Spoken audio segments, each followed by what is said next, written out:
હા ત્યાગ તો બાપુ દીકરી કરી શકે 18 વર્ષ સુધી બાપના ઘરે રહ્યા પછી બાપ દીકરીના લગ્ન કરે ને હરાપ કાચડી ઉતારીને વ્યો જાય એમ દીકરી વહી જાય કે હવે આ ઘર મારું નથી દીકરી કહી શકે 50 વીઘા જમીન હોય બે ભાઈ હોય ને 25 વીઘાના બે ભાગ પાડે પણ દીકરી કોઈ દી કોર્ટે ચડીને કીધું નહીં કે મારા બાપાએ મારા ભાઈને વેચી દીધું મને કાંઈ ન હોય એવું આજની તારીખમાં દીકરીએ કીધું નથી આનું નામ સમર્પણ કહેવાય અને વેચ જમીન હાટું હગો ભાઈ હગા ભાઈને મેળ નાખે બોલો એક જાય ઉપર એક જાય માલપા જમીન તો અહીંયા પડી હોય પછી ઓલો માલપા જોયો એની ખબર કાઢવા જાવ એટલે શું કે ઓલું 50 વીઘાનું રહ્યું જાય ભલે જાય પણ મારે બારો કટાવો તા વેચ જવા દીધી હોત તો તારે મોડું થઈ ગયું રામ દીકરીઓએ બાપુ હજી સુધી કોઈ દી કોર્ટ નથી ચડીને દીકરીઓનો જે ત્યાગ છે ને દીકરીનો જે સમર્પણ છે ને એટલા માટે જ માએ કીધું કે એની વાય એના બાપનું રાખો મારે ન જોવે અને હારા દીકરા છે એની વાય માનું લાગે હનુમાનજી કોનો અંજનીનો કર્ણ કોનો કુંતીનો ભીષ્મ કોનો ગંગાનો શિવાજી કોનો જીજાબાઈનો ગાંધીજી કોનો પુતળીબાઈનો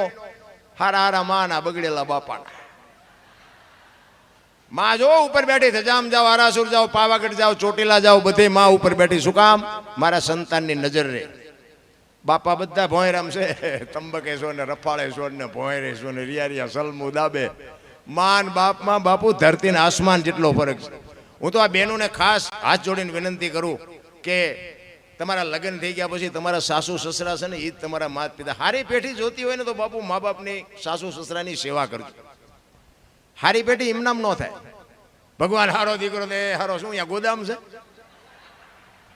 એમ દીકરો ન મળે તમારે વાબવું પડે બાપુ ગઈઢામાં આવતાના આશીર્વાદ લ્યો જો આપને ટેકો દેવા સંતાન ન થાય તો આપણે ભજન ગાવાનું બંધ કરી દઈએ હું તો એમ કહું કે ઉદરમાં સંતાનનો વિકાસ થતો હોય અને એક વખત રામાયણ ગીતા હોરા નીકળી જાવ ને બાપુ જો માય કાંગલું સંતાન થાય તો ગાવ ને હું જિંદગીમાં ન ગાવ આપણા સંતોનો શાસ્ત્રોનો પાવર કેટલો છે એક હનુમાન ચાલીસાનો રોજ પાઠ કરો બાપુ દીકરો કોઈ દી મોળો ન થાય બાપ દીકરી હોય તોય મોળી ન થાય એને કોઈ દી તમારા હાથ પેઢીના નામને ડાઘ ન લાગે એવું સંતાન થાય વહુ હારો ભેગા પાણી પૂર્યું શું હતા હોય ત્યાં પરજા કેવી થાય શું અત્યારે આપણે વાત શું કરીને હું વખાણ કરવા આ તો બાપુ આ ફાયટો છે ને વાત કરું છું આમાં કઈ મારથી સુધારો થઈ જાય એવું કઈ છે નહીં પણ મને મારો કહેવાનો મિનિંગ એ છે સારી પેઢી વગેરે બાપુ આ દુનિયામાં છે ને સુધારો નથી આવતો તમે જોવો તો કે હિન્દુ રાષ્ટ્ર બનાના હે મેરા ભારત મહાન ના ખટારા ટાંટા લઈ કે ભારત મહાન થાય હે દિવાલો માથે લખીને કે ભારત મહાન થઈ જાય મોબાઈલ ખોલો તો આપણા ટાંટિયા ખેંચતા હોય લો આમાં ભારત ચારે મહાન થાય એમ ન થાય રામ મારે ને તમારે સમજવાની જરૂર છે અમે આટલા બધા પ્રોગ્રામ કરીને એમાં ભૂલ અમારી જ્યાં આવે એ હાટું બેઠા હોય બોલો અમુક એટલે અમે આ કોઈને ગાળું દેવા આવ્યા છીએ આમાં આખી રાતમાં કઈ લેવું જ નહોતું અને જીવતાની ભૂલ ન થાય કોઈને મરેલા ને થાય પણ એ હાટું જ બેઠા કે આ દીકરો મારો સડ્યો હોય ને ચેદુનો આની ભૂલ જ્યાં આવે જોવો તો ખરા ફોન કરવા જેવા છે ત્યાં કરો ને કોકને આ સરહદ ઉપર દીવ ઉઠાડે હરિયા કોકના ઘરમાં બેનો દીકરીને ઉપાડી જાય કોકના મર્ડર કરી નાખે કોઈના લઈ બૂસ મારી દે કોકને કરો ફોન અમે તો ભગવાનનું નામ લઈએ છીએ કદાચ રામની જગ્યાએ કૃષ્ણ બોલી ગયા એમ જ્યાં મોટો આપ ફાટી ગયો આમ ન બોલાય લો બોલો એમ જ્યાં મોટો લાખ 2 લાખનો ખર્ચો કરી નાખ્યો જાય કહેવાનો મારો મિનિંગ એ કોઈ એમને હા પડતું નથી અમને હા પડે જોઈ નથી શકતા આ અત્યારે મારે લાઈવ હાલે છે મારો દીકરો ભેગો આ લાઈવ હાલે છે ને એ અમારે અહીંયા વિરોધી છે ને એ અત્યારે અહીંયા ઉજાગરો કરે આમ તો જો આમ તો આ મારો દીકરો બેઠો ચા જો છે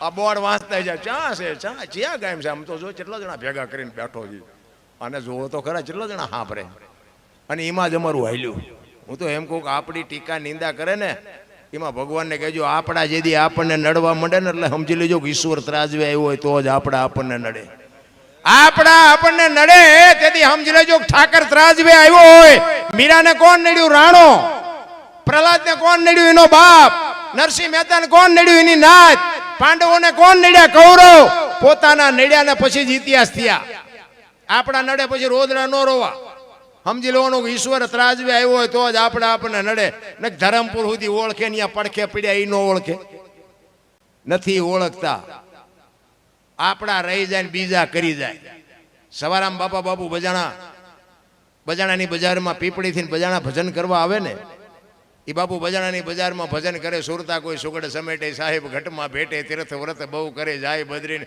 ભજન તમને નહીં સમજાય એટલે તે હું આ બધું બોલવાનું કરું છું. ભજન ચાલુ કરીને તો તમે આમાં ભાગી જઈશ, કારણ કે ભજન સમજાય એવું જ નથી. ભજન એટલે એક ભજન છે ને, એક ભજન એવું કહે છે કે પહેલા મેં જન્મ્યા, પછી જન્મ્યા બડા ભાઈ, ધામધૂમથી મારા બાપા જન્મ્યા ને પછી જન્મી મારી માં. વાહ ભાંગી નાખે કે નહીં કહો? પેલા હું જન્મ્યો, પછી મારા મોટા ભાઈ, પછી મારા બાપા ને પછી મારી માં, આવું હોય? એમ કહે છે હોય. એવા તમને ન સમજાય, પ્રશ્ન તમારો છે. આ સમજાય એમ છે જ નહીં. અને સમજાણું ને બાપુ 92 લાખ માળવાનો ધણી ભરતરી સાધુ બની ગયા. સમજાઈ જાય તો એમ એવું હેલું નથી. અમે બહાર જઈએ ને, આવા વક્તા બાપુ રહ્યા ને, એવા બાપુ અરે અમે હોય ને તો અમને એમ કે હાલો હાલો પગલાં પડાવવા તમારા તે. અમને એમ કે હાલો અમારે ઘરે પગલાં પડાવવા. એમ કે ભાઈ સાધુ સંતો ના હોય, અમારા શું હોય? ના ના બાપુ, અરે તમે હાલો તમારા પગલાં પડાવવા. આપણે એમ તો હાલો સાહેબ. પછી આપણે હાલો ને રાજી થાય, અહીંયા ચા પાણી બાપણે કરીએ, પછી કર્યા જાય ને ઘરના શું કે ખબર કે બહાર ઉભા રહેજો પગલાં પડશે, પોતા કર્યા. આપણે એમ ને ગારા ઓલા મફત પાડી છે તો નથી પાડવા દેતા, ઓલા પડાવવા હાટું થઈને મથે છે. એટલે સમજાતું જ નથી. પણ કહેવાનો મારો અર્થ શું છે કે બે સાચા છે, બે મારે સ્વીકારી લેવાની વાત છે. મારો કહેવાનો અર્થ એ છે બે સાચા છે. આ પગલાં પડાવે છે ને એ સાચા છે, ઘરે પગલાં નથી પાડવા દેતા ને એ સાચા છે.